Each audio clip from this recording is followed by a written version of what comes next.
আসসালামু আলাইকুম, কেমন আছেন সবাই?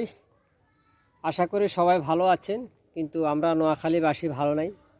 কেন ভালো নাই সে বিষয়টা দেখতে হলে পিছনের ব্যাক ক্যামেরা দেখতে পাচ্ছেন, যত দূর চোখ যাবে শুধু পানি আর পানি। দেখতেই পাচ্ছেন শুধু পানি।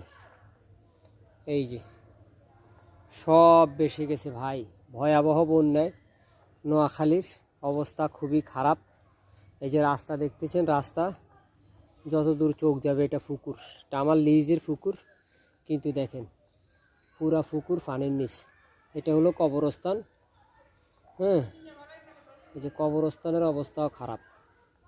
এটা হলো বাড়ির রাস্তা, মানে পুরাটাই গেছে গা। পানি যে এই সেই পানি না, মানে পানি এত পরিমাণে হয়েছে যেটা বলার বাইরে। কোনো জায়গায় কোমর পরিমাণ, কোনো জায়গায় হাঁটু পরিমাণ, গলা পর্যন্ত।